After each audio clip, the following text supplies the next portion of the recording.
Assalamualaikum warahmatullahi wabarakatuh. Perkenalkan, kami dari kelompok 2, mata kuliah materi desain pembelajaran Al-Quran Hadis. Di sini kami akan membahas 3 pembahasan. Yang pertama ada pengertian tentang SKL, SK, dan KD yang akan disampaikan oleh Kang Badar. Yang kedua ada materi tentang isi standar SKL, SK, dan KD yang akan dibawakan oleh Teh Siti Ulfa Batiar.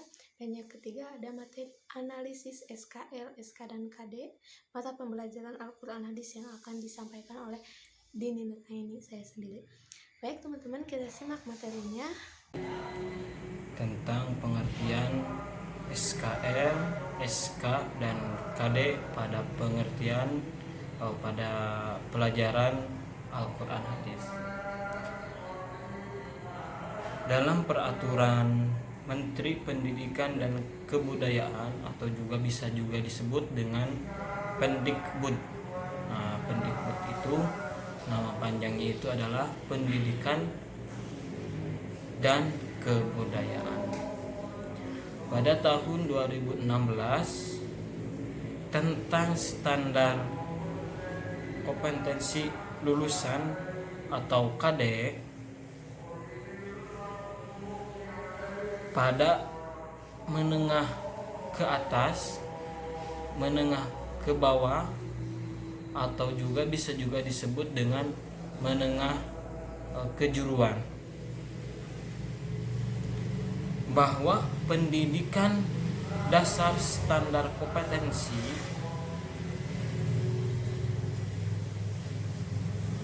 adalah kriteria mengenai klarifikasi kemampuan lulusan yang mencakup sikap. Jadi dalam pengertian SKL, SK, dan KD pada pelajaran Al-Quran Hadis itu adalah kriteria mengenai klarifikasi kemampuan lulusan yang mencakup sikap. Jadi sikap itu nanti dibuatnya dalam SKL, SK, dan KD. Nah, seperti itu.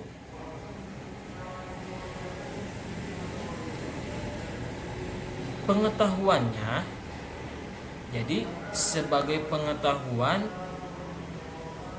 pada peserta didik kita. Makanya di sini ada nilai-nilai yang harus dipelajari oleh calon guru pendidikan agama Islam yang paling diutamakan itu adalah keterampilan dan sikap peserta didik. Nah, dan itu digunakan sebagai acuan utama pengembangan standar isi atau juga bisa juga disebut SI. Nah, jadi kita mempunyai peserta didik. Nah, nilainya adalah yang paling diutamakannya itu adalah keterampilan dan sikap peserta didik kita. Di sini saya akan menjelaskan materi tentang isi standar kompetensi dan kompetensi dasar pada mata pelajaran Al-Quran dan Hadis. Sebelumnya rekan-rekan sudah mengetahui pengertian dari standar kompetensi dan kompetensi dasar. Nah, di sini isi kompetensi dasar serta standar kompetensi pada mata pelajaran Al-Quran dan Hadis tercantum dalam Permenag nomor 2, Permenag Republik Indonesia nomor 2 tahun 2008 dalam setiap jenjangnya.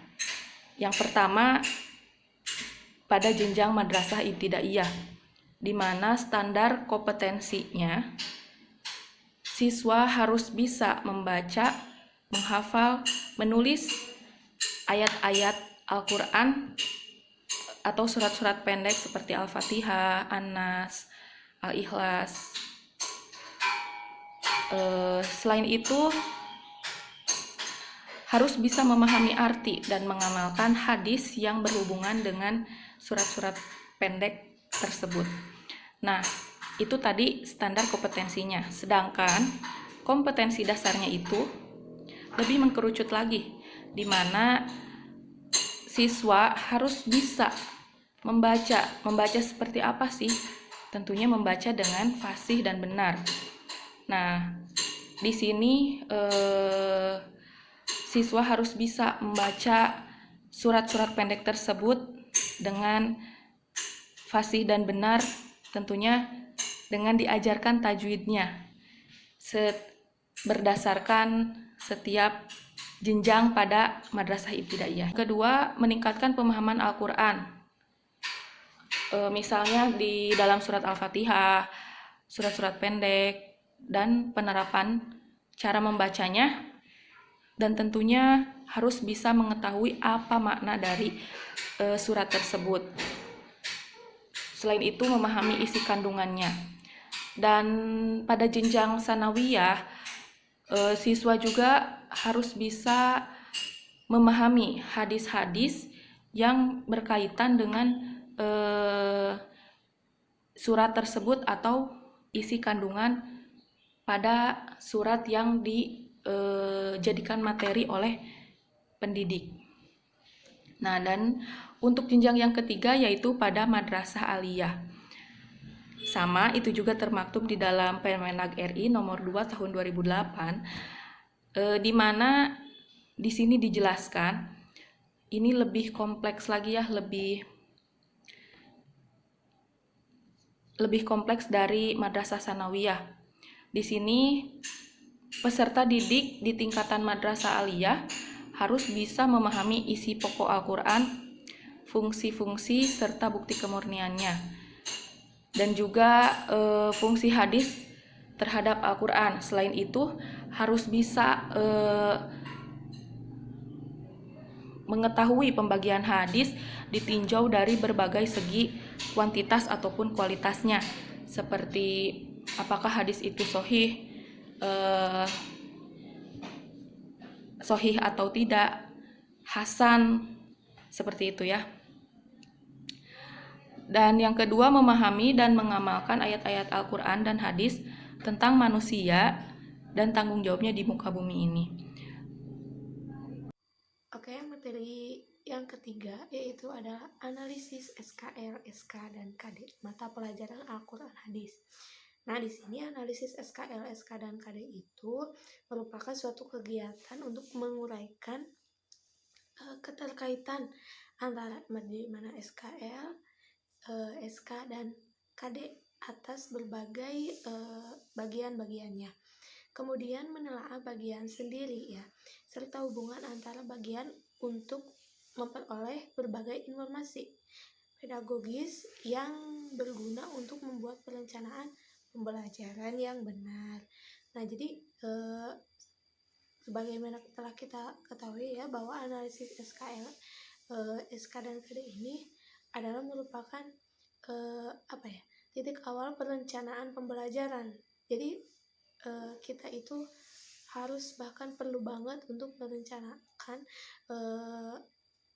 apa kerangka berpikir yang akan dipahami nanti ketika akan pembelajaran berlangsung. Nah, seperti apa standar kompetensi kelulusannya, dan kemudian komponen-komponen dari SKL, SK, dan KD tersebut.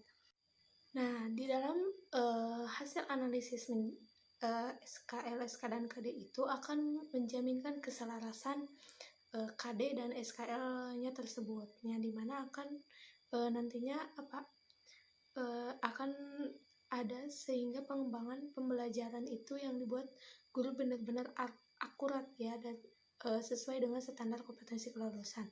Pertama ada aspek filosofis, yang ketiga ada aspek sosiologis, dan yang keempat ada aspek metodologi. Oke, baik teman-teman, mungkin itu saja yang dapat kelompok kami sampaikan. Mohon maaf atas segala kekurangannya, baik dari segi materi ataupun dari segi video, pengeditan video, ataupun dari segi segalanya. Mohon maaf atas semua kekurangannya. ambil hal-hal yang baik dari kita semua dan buang yang buruknya. Semoga bermanfaat apa yang kami sampaikan. Wassalamualaikum warahmatullahi wabarakatuh.